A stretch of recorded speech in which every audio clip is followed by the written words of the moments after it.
Hello friends, welcome my medical group 8953। मधुमेह के कुछ आसन से घरेलू उपाय। बदलता परिवेश और रहन सहन शहर में मधुमेह के मरीजों की संख्या में तेजी से इजाफा कर रहा है। खान पान पर नियंत्रण न होना भी इसके लिए जिम्मेदार है।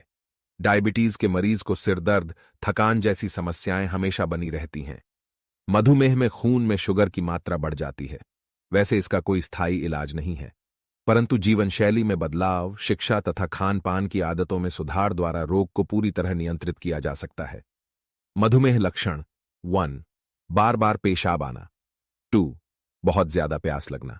3. बहुत पानी पीने के बाद भी गला सूखना। 4. खाना खाने के बाद भी बहुत भूख लगना। 5. मितली होना और कभी कभी उल्टी होना। 6. हाथ पैर में अकड़न और शरीर में झंझनाहट होना। 7. हर समय कमजोरी और थकान की शिकायत होना। 8. आंखों से धुंधलापन होना। 9. त्वचा या मूत्र मार्ग में संक्रमण। 10. त्वचा में रूखापन आना। 11. चिड़चिड़ापन। 12. सिरदर्द। 13. शरीर का तापमान कम होना। 14. मांसपेशियों में दर्द। 15. वजन में कमी होना। यहां मधुमेह को नियंत्रण करने के कुछ आसन से घरेलू उपाय। तुलसी के पत्तों में एंटीऑक्सीडेंट और जरूरी तेल होते हैं जो इंसुलिन के लिए सहायक होते हैं। इसलिए शुगर लेवल को कम करने के लिए 2 से 3 तुलसी के पत्ते को प्रतिदिन खाली पेट लें या 1 टेबलस्पून तुलसी के पत्ते का जूस लें। *10 मिग्रा आंवले के जूस को 2 ग्राम हल्दी के पाउडर में मिला लीजिए।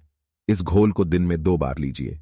इससे खून में शुगर की मात्रा नियंत्रित होती है। काले जामुन डायबिटीज के मरीजों के लिए अचूक औषधि मानी जाती है।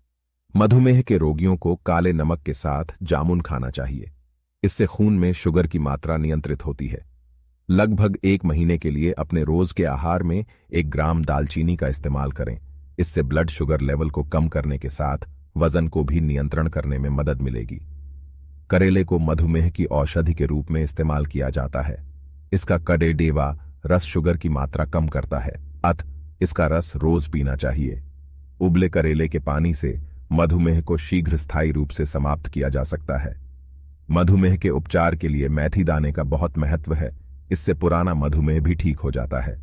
मेथी दानों का चूर्ण नित्य प्रातः खाली पेट 2 टीस्पून पानी के साथ लेना चाहिए। कांच या चीनी मिट्टी के बर्तन में 5-6 भिंडियां काट कर रात को गला दीजिए। सुबह इस पानी को छानकर पी लीजिए।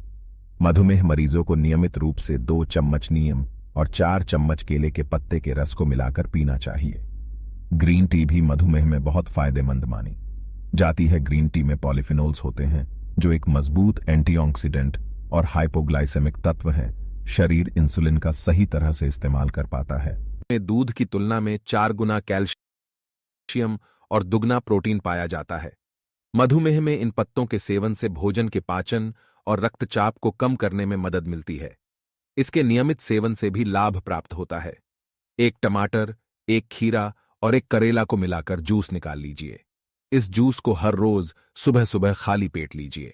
इससे डायबिटीज में बहुत फायदा होता है। गेहूं के पौधों में रोगनाशक गुण होते हैं। गेहूं के छोटे छोटे पौधों से रस निकालकर प्रतिदिन सेवन करने से भी मधुमेह नियंत्रण में रहता है। मधुमेह के मरीजों को भूख से थोड़ा कम तथा हल्का भोजन लेने की सलाह दी जाती है। ऐसे में खीरा नींबू निचोड़ कर खाकर भूख मिटाना चाहिए। मधुमेह उपचार में शलजम का भी बहुत महत्व है।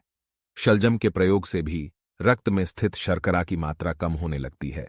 इसके अतिरिक्त मधुमेह के रोगी को तरोई, लौकी, परवल, पालक, पपीता आदि का प्रयोग भी ज्यादा करना चाहिए। *6 बेलपत्र, 6 नीम के पत्ते, 6 तुलसी के पत्ते, 6 बैगनबेलिया के हरे पत्ते, 3 साबुत काली मिर्च ताजी पत्तियां पीसकर खाली पेट पानी के साथ लें और सेवन के बाद कम से कम आधा घंटा और कुछ न खाएं। इसके नियमित सेवन से भी शुगर सामान्य हो जाती है।